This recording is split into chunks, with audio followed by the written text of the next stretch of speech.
Hello मेरे देश के प्यारे नीट एस्पायरेंट, कैसे हैं आप लोग। उम्मीद है आप सब बहुत ही ज़्यादा अच्छे होंगे। दोस्तों, आज मैं कुछ बातें आपको बताने आया हूँ जो आप सबके लिए जानना बहुत ही ज़्यादा ज़रूरी है। किसी ने क्या खूब कहा है, यदि आप गलती करके सीख के आगे बढ़ना चाहते हो तो आपका जिंदगी छोटा पड़ जाएगा और हो सकता है पहले बार में आप सक्सेस प्राप्त न करो।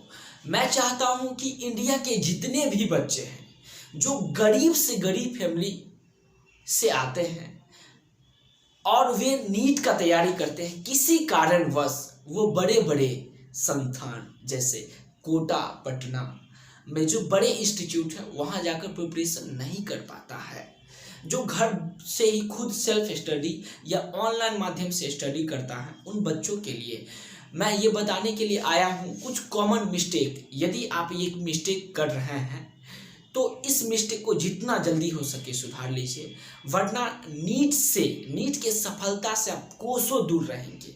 ये गारंटी है। अगर ये मिस्टेक आप हमेशा करते रहेंगे तो नीट में कभी भी सफलता प्राप्त नहीं करेंगे। मैं एक पेज में टोटल 10 पॉइंट मेंशन किया हूँ अपने एक्सपीरियंस के आधार पे।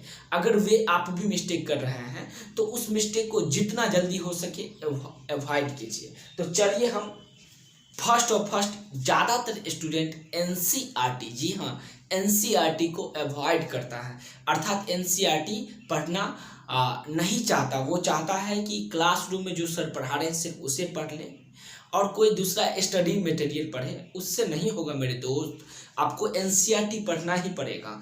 बायोलॉजी में 100% एनसीईआरटी पढ़िए, केमिस्ट्री में भी एनसीईआरटी पढ़िए और जी हाँ, फिजिक्स में भी एनसीईआरटी का जो बैक एक्सरसाइज में क्वेश्चन है और जो सॉल्व किया गया क्वेश्चन है उसे बनाइए। और कुछ इम्पोर्टेंट पॉइंट है जो एनसीईआरटी के बीच में कहीं कहीं से उठा करके दिया जाएगा, इसलिए मैं कहूँगा कि आप NCERT physics, chemistry and biology निश्चित रूप से पढ़िए।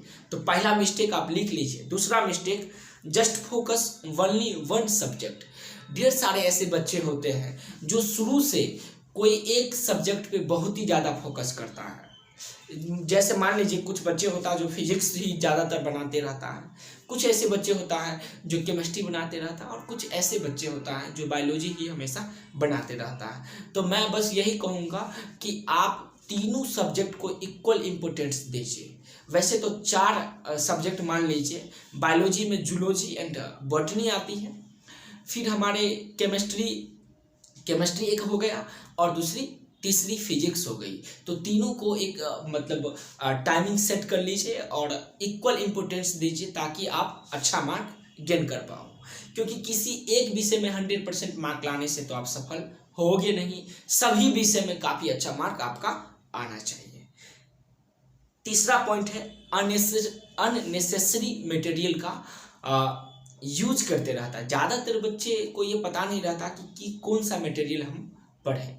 पढ़ने को तो दुनिया में ढेर सारा चीज़ है, यदि आप सभी चीज़ पढ़ते रह गए तो कभी सक्सेस नहीं करोगे। इसीलिए मेरे प्यारे दोस्तों, आप उन चीज़ को ज़्यादा से ज़्यादा टाइम दीजिए जिसका उपयोग, जिससे क्वेश्चन पूछा जाता है, जिसका उपयोग नीट में है। चौथा है not choosing the right study material. Right study material भी चूज नहीं कर पाता है, तो आप अच्छा स्टडी मटेरियल चूज कीजिए। पांचवा मिस्टेक है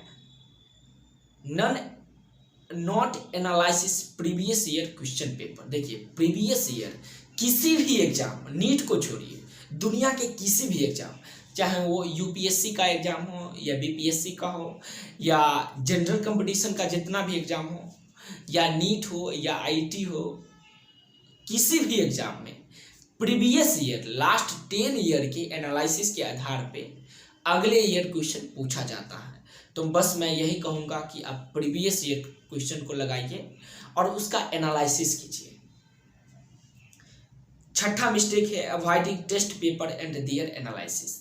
ढेर सारे ऐसे बच्चे होते हैं जो टेस्ट पेपर को अवॉइड करता है, अर्थात टेस्ट नहीं देता है और वो सोचता है कि वो सक्सेस कर जाएंगे। दोस्त मैं आपको बता दूं, सच बहुत ही ज़्यादा कड़वा होता है।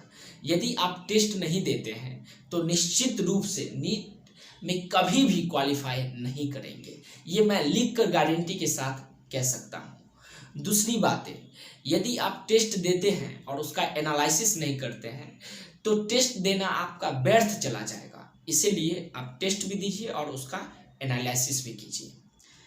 अगला पॉइंट लिखिए, 7वां पॉइंट, डूइंग अदर एक्टिविटी या लेक ऑफ फोकस। देखिए, ढेर सारे ऐसे बच्चे होते हैं जो नीट के तैयारी के साथ साथ अदर एक्टिविटी भी करता है। जैसे कोई मूवी देखने चला जाता है, कभी कभी किसी शादी का फंक्शन या किसी टाइप का फंक्शन होता है उसमें चला जाता है, कोई मेला देखने चल जाता है, कहीं घूमने चल जाते हैं। तो इससे दोस्त कभी आप नीट क्वालिफाई नहीं कीजिएगा। इसीलिए जितना जल्दी हो सके आप इस टाइप के एक्टिविटी से दूर रहिए और छोड़ ही दीजिए। कब तक? जब तक आप सक्सेस नहीं कर जाओ। अगला पॉइंट है 8वां, हेजिटेशन इन शेयरिंग प्रॉब्लम। देखिए, ढेर सारे ऐसे बच्चे होते हैं जिन्हें प्रॉब्लम तो होता है बट हेजिटेशन के वजह से वो अपना प्रॉब्लम अपने से सीनियर, जैसे उनका टीचर, उनका पेरेंट या वे स्टूडेंट जो नीट क्वालिफाई कर चुका है, उस सबसे अपना प्रॉब्लम शेयर नहीं करता है। जब आप प्रॉब्लम शेयर नहीं करोगे, साझेदारी नहीं करोगे प्रॉब्लम का, तो आपका प्रॉब्लम सामने वाला को कैसे पता चलेगा? जब वो प्रॉब्लम पता नहीं चलेगा तो आप खुद ही सोचो उसका समाधान कैसे होगा। एक एग्जाम्पल के द्वारा मैं आपको बता दूं, मान लीजिए आप डॉक्टर बन जाओगे और कोई पेशेंट आपके यहाँ आएगा और वे ये नहीं बताएगा कि उसके साथ क्या समस्या होता है, तो किसके आधार पे आप दवा दोगे? ठीक वैसे ही आप अपना प्रॉब्लम सामने वालों पे के साथ शेयर कीजिए ताकि उस प्रॉब्लम का संपूर्ण समाधान हो। 10वां है नेगेटिव थिंक, 9वां है नेगेटिव थिंकिंग। ज़्यादातर लोग नेगेटिव सोचता है कि हमारे आसपास के लोग उतना दिनों से 4 साल 5 साल से तैयारी कर रहा है लेकिन वो अभी तक नीट पास नहीं किया है, तो हम कैसे करेंगे? दोस्त आप उनसे पूछिएगा, ये जो पॉइंट आप मेंशन कर रहे हैं इसमें से ढेर सारा ऐसा मिस्टेक होगा जो आपके आसपास का बच्चे या भैया या दीदी पास नहीं किया वो भी ये मिस्टेक कर रहे होंगे। तो जब ये आप मिस्टेक करोगे तो सक्सेस कैसे करोगे? इसलिए ये इस मिस्टेक को दूर कीजिए, नेगेटिव कभी मत फील कीजिए, हमेशा पॉजिटिव रहिए और ये सोचिए कि नीट एग्जाम में जो टॉप रैंकर होगा उसके पास भी उतना ही टाइम है जितना टाइम आपके पास है। जी हाँ, नीट एग्जाम में टॉप रैंकर के पास भी उतना ही टाइम होगा जितना आपके पास टाइम है। तो जो भी टाइम बचा है उसका 100% यूटिलाइज कीजिए ताकि आप सक्सेस करोगे और आत्मविश्वास तो होना ही चाहिए। और लास्ट, गलत संगत। देखिए,